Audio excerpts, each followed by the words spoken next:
எந்த கிறுக்கு பயலும் கற்பப்பையை அறுத்து எறி, பாப்கட்டு கட் பண்ணிக்கோ, சமயக்கட்டை இடிச்சு மூடுன்னு எந்த கிறுக்கு பயலும் பேச மாட்டான். லீக்வானியுக்கு முன்னாடியே 50 வருஷத்துக்கு முன்னாடி பெரியார் வந்து தமிழ்நாட்டுல பெண்களை எல்லாம் கற்பப்பையை அறுத்து எறிங்க, பாப்கட் வெட்டிக்கோங்க அப்படிங்கிற ஒரு பெண் விடுதலை வந்து பேசினாரு அப்படின்னு.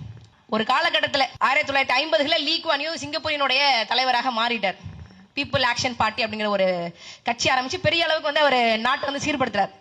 அவர் நிறைய பெண்களை வந்து படிக்க வைக்கிறார். பெண்கள் நிறைய படிச்சதுக்கு அப்புறம் அவங்களுக்கு திருமணத்தின் மேல நாட்டம் இல்லாம போயிருது. அப்போ ஒரு காலகட்டத்தில் 1983ஆம் ஆண்டு சிங்கப்பூரினுடைய குடியரசு நாள் அன்னைக்கு ஒரு அந்த ஊர்வலத்துல பேசுறார். படித்த ஆண்கள் திருமணம் செய்யும் போது தனக்கு நிகராக படித்த பெண்களை வந்து திருமணம் செய்து கொள்ளணும் அப்படின்னு சொல்லி பேசுறார். பெண்கள் வந்து நிறைய குழந்தை பெத்துக்கணும். ஏன்னா அப்போ ஒரு குழந்தை மிஞ்சி போனா 2 குழந்தை தான் பெத்துக்கிட்டாங்க. அப்போ சிங்கப்பூர் அரசாங்கம் சொல்லுது, பெண்கள் டோட்டல் ஃபெர்டிலிட்டி ரேட், பெண்கள் வந்து நிறைய குழந்தைகள் பெத்துக்கணும். 2 குழந்தை 3 குழந்தை 4 குழந்தை பெத்துக்கணும். நம்ம இப்படியே 1 குழந்தை 2 குழந்தையே விட்டுட்டோம், படிச்ச பெண்கள் யாரும் கல்யாணம் செய்ய மாட்டேங்கிறாங்க அப்படின்னா சிங்கப்பூரினுடைய எதிர்கால தலைமுறைக்கு வந்து யார் பதில் சொல்றது அப்படின்னு சொல்லி ஒரு கேள்வி வைக்கிறார். உண்மையிலேயே நாட்டை பத்தி கவலைப்படக்கூடிய தலைவர்கள் பெண்களுக்கான திருமணம், அவர்கள் பெற்றெடுக்கக்கூடிய குழந்தைகள், இதை பத்திலாம் கவலைப்படுவாங்க.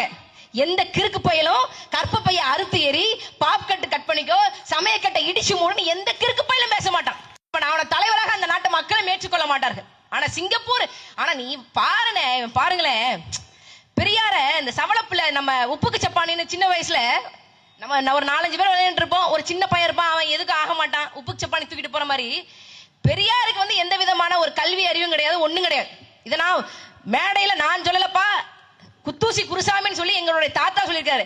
பெரியாருக்கு படிப்பறிவுலாம் ஒண்ணும் இல்லைங்க, அவர் சும்மா வாய்க்கு வந்து பேசுவாரு அப்படின்னு வந்து சொல்லியிருக்காரு.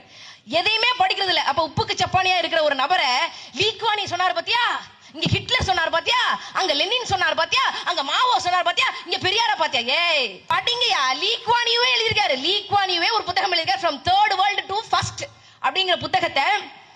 கடந்த 50 ஆண்டுகளாக சிங்கப்பூர் என்ற நாட்டை நான் எப்படி உருவாக்கம் செஞ்சிருக்கேன், என் கூட எத்தனை பேர் பயணிச்சாங்க, தமிழர்கள் எத்தனை பேர் பயணிச்சாங்க, நாதன்கிறவரை பத்தி சொல்லியிருக்கிறாரு. நான் என்னென்ன திட்டங்கள் கொண்டு வந்தேன் அப்படின்லாம் சொல்லியிருக்காரு. அதுலதான் சொல்றாரு, பெண்களுக்கு டோட்டல் ஃபெர்டிலிட்டி ரேட் வந்து முக்கியம். அது படித்த பெண்கள், கல்வி அறிவில் சிறந்த பெண்கள், அந்த இன்டெலெக்சுவல் தன்மையை, அறிவு தன்மையை வந்து அடுத்த தலைமுறை பிள்ளைகளுக்கு கடத்தணும். அதனால நிறைய குழந்தைங்க பெற்றுக்கோங்க அப்படின்னு சொல்லி அரசாங்கம் அவர்களுக்கு சிறப்பு சலுகை வழங்கியது. 3வது குழந்தை 4வது குழந்தை பெக்கிறதுக்கு. உண்மையிலே புத்தகம் வாங்கிட்டு வந்து படிங்க. லீக்வானியோ வந்து இப்படி எழுதியிருக்கிறார், புத்தகங்கள் எழுதியிருக்காரு. அதை படிச்சாலாவது ஸ்டாலின் வந்து வெத்து வேட்டுங்கிறத தெரிஞ்சுக்கோங்க.